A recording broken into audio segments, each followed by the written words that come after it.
David, what are you doing? Those aren't Qurans, are they? No. You're not going to burn these books, are you? Well, the thought had crossed my mind. No! Don't burn these books. Books are filled with valuable information. Here, let me randomly pick one and open to a random page. Uthman sent to every Muslim province one copy of what they had copied and ordered that all the other Quranic materials, whether written in fragmentary manuscripts or whole copies, be burnt. Let me see that. Uthman ordered that all other Quranic materials be burnt. So there's already been a Burn the Quran Day. But why, Nabeel? I don't know, David. Perhaps one of these other books that are filled with valuable information can help. It's a good thing you didn't burn them. Let's take a look at one at random. Oh, here's one. Sahih Muslim. Abu Musa al-Ashari sent for the reciters of Basra. They came to him and they were 300 in number. They recited the Quran and he said, "You are the best among the inhabitants of Basra, for you are the reciters among them. So continue to recite it. But bear in mind that your reciting for a long time may not harden your hearts, as were hardened the hearts of those before you." Wow, it says they had their hearts hardened. Well, what happened next? Let's keep reading and find out. We used to recite a surah which resembled in length and severity to Surah Barat. I have, however, forgotten it, with the exception of this, which I remember out of it.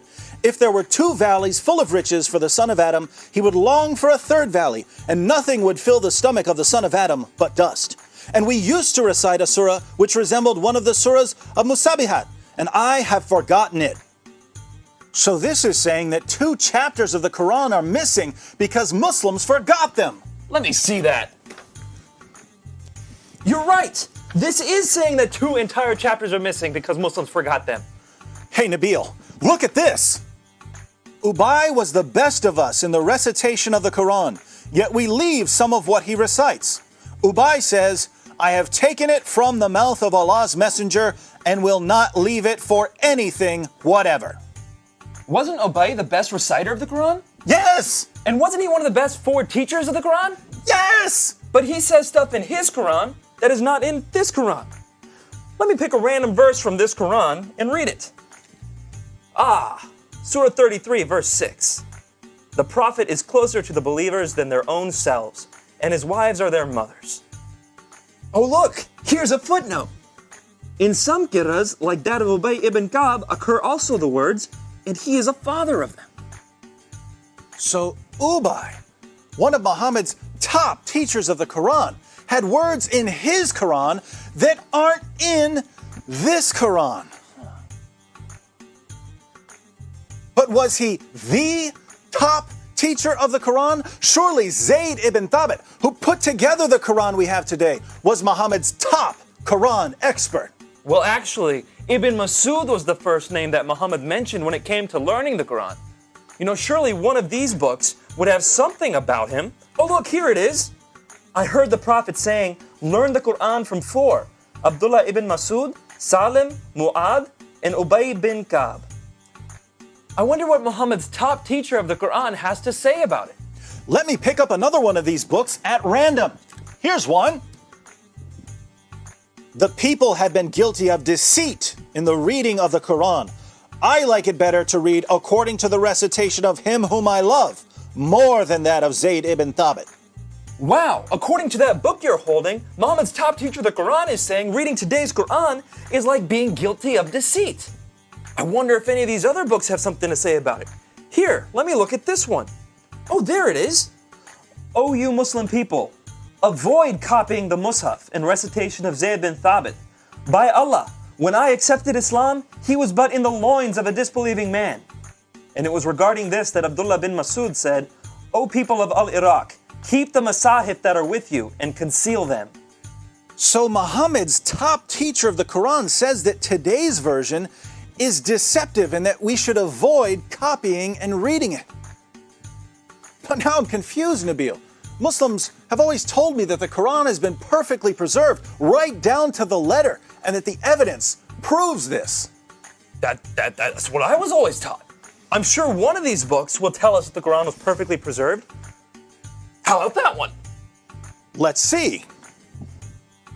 It was narrated that Aisha said, "The verse of stoning and of breastfeeding an adult 10 times was revealed, and the paper was with me under my pillow. When the Messenger of Allah died, we were preoccupied with his death, and a tame sheep came in and ate it?" The verse of stoning and the verse of breastfeeding? David, are these verses in the Quran? No! Then why not? Because Aisha's sheep ate them! David, we should read all these books and get to the bottom of this.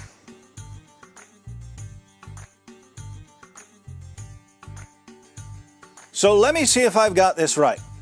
Muhammad died, and no one had compiled the Quran. The people who had memorized large sections of the Quran were sent into battle by Abu Bakr, and they were slaughtered. Muslims lost a ton of the Quran that day. Abu Bakr didn't want to lose any more, and so he had Zayd ibn Thabit put together what was left and compiled it into a manuscript. And soon thereafter, people started compiling their own manuscripts, and large disputes began to happen over what should be included in the Quran. Ibn Masud had only 111 chapters in his Quran, while Ubay ibn Ka'b had 116 chapters. And Zayd, who compiled today's Quran, only had 114 chapters.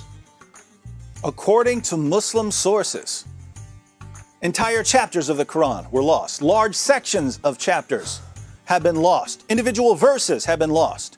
And in the end, Uthman put together what he could, put out his own official version of the Quran, and burned all of the evidence. Wow.